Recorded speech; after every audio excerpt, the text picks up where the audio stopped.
Good evening and welcome back to another edition of Austin's American Flyer, where yes, it is still me underneath this new, very distinguished gentlemanly look.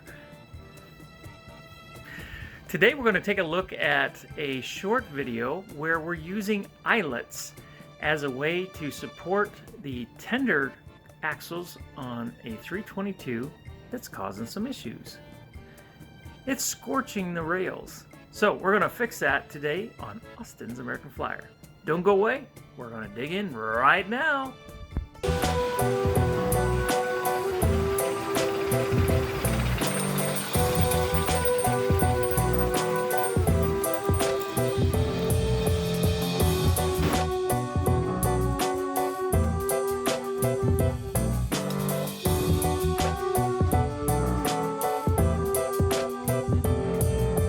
Engine, probably a steam engine, probably with a 6-wheel truck that seems to have issues with extra sparking when it gets the switches. And it could be that it's through a switch where it's taking the curve, or it could be on a switch where it's going through straight. But either place, you can see there are scorch marks indicating carbon, indicating arcing. Here is our culprit. This engine is from approximately 1947, and what has happened is the trucks on the tender have holes in them for receiving the wheels, but those holes have worn oblong, and now the sides of the truck sits too close to the rail, and that causes arcing when we get to switches.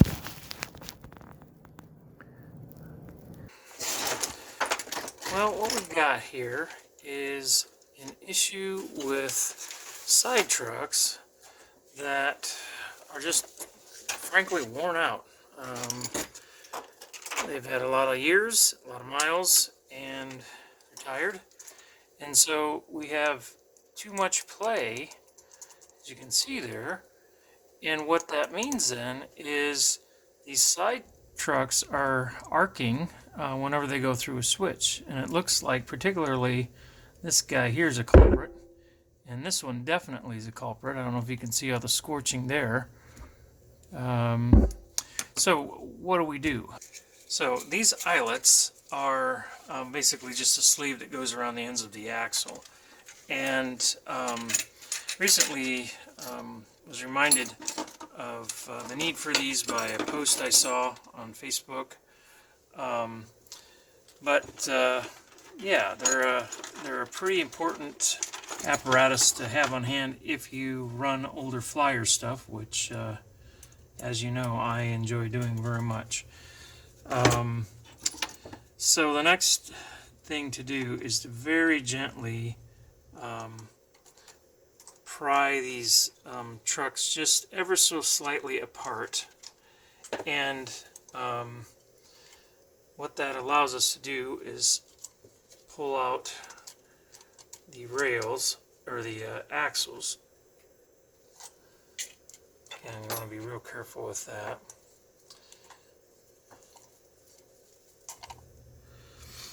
And then we want to basically put in the new one. And wow, that's crazy. That is, can you see that? I mean, that's how oversized these holes have become.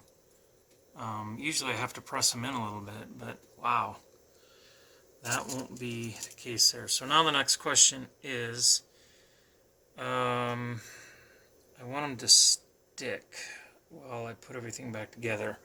So probably what I will do, I suppose you could super glue these. I currently don't have super glue. I have crazy glue, and crazy glue, in my opinion, is not as good. And so one of the reasons I say that is because it takes longer to cure. So I'm going to use grease. And let the grease hold the eyelets, which Nice thing about it is then it'll also lubricate things. So it's a win-win, win-win, win-win.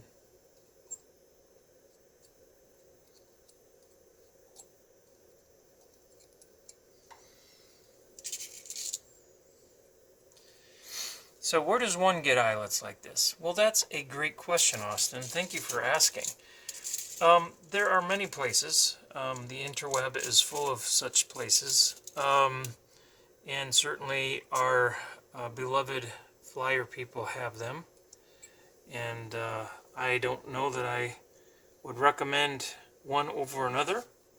I would say that in the case of these little guys, I purchased them at a hobby store known as Michael's.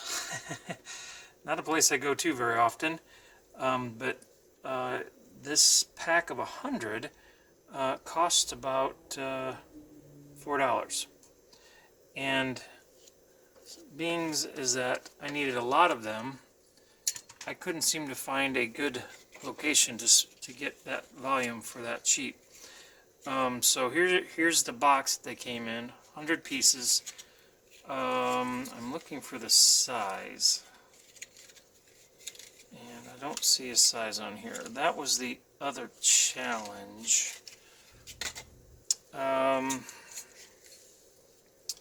Wow, it's not going to be very helpful because they come in many different sizes. I want to say I think these were, oh my, is it 0.4 millimeters? Sorry. I really do try to be helpful, but I purchased these, what, a year ago, 2 years ago, and as much as I try to remember things, my wife can tell you I don't always do the greatest job of it. So there's room for growth in that area.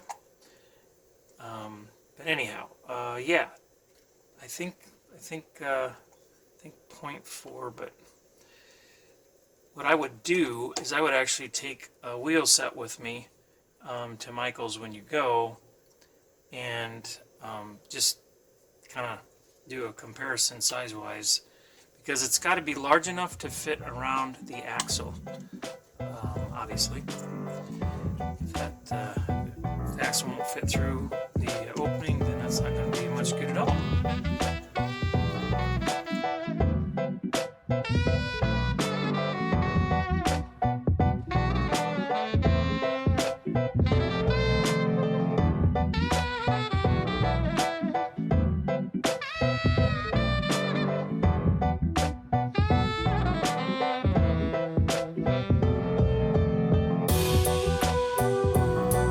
Okay, so the first thing I want to do is clean the former carbon swatches off of this switch in question. So we have a clean surface to begin our test from.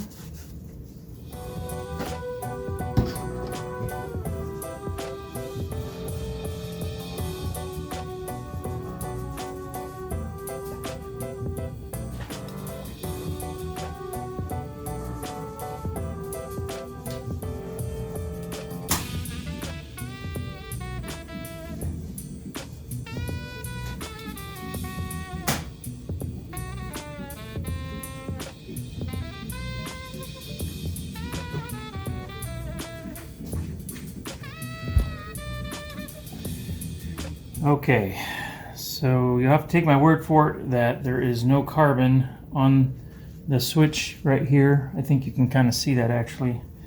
Let me take...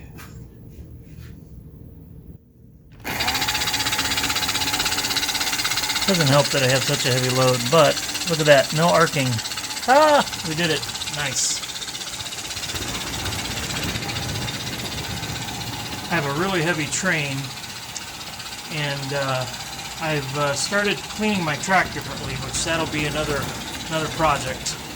Now let's check our switches to see if we have any scorch marks, which I kind of already let the cat out of that bag because I didn't see any, didn't hear any, and the engine didn't short out at all.